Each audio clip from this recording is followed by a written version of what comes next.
We were finally on the home stretch. Before watching sunset at the Great Monolith, we dropped by Katajuda.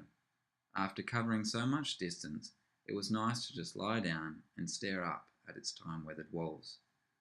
For two of my mates, it was their first experience of Uluru.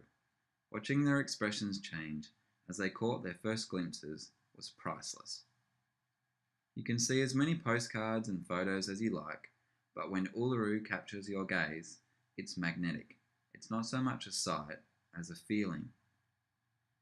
The hard work was done now.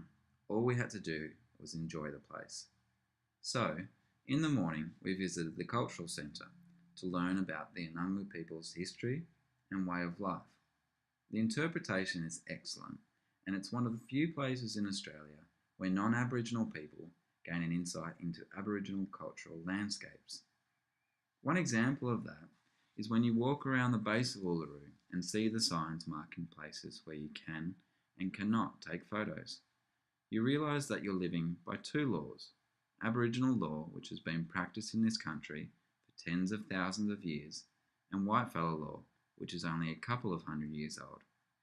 That's the other lesson you take away, seeing how the park is jointly managed by Aboriginal and non-Aboriginal people, using the best of both knowledge systems. On the final morning, we took a sunrise walk through the Valley of the Winds at Katajuda. Most trips have a tangible climax, after which your mind starts thinking about home. You try to fight it off though, because you want to stay every little bit longer.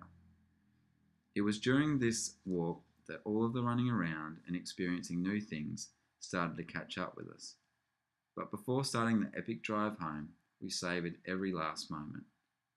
Personally, I feel more of a connection with Katajuda, and many people say that. You can actually walk within its labyrinth, whereas Uluru keeps you on the outside. As non-Aboriginal people, we're not able to feel the depth of spiritual connection that Aboriginal people have with country. But places like Uluru and Katajuda give you a glimpse. You take home that awareness and respect.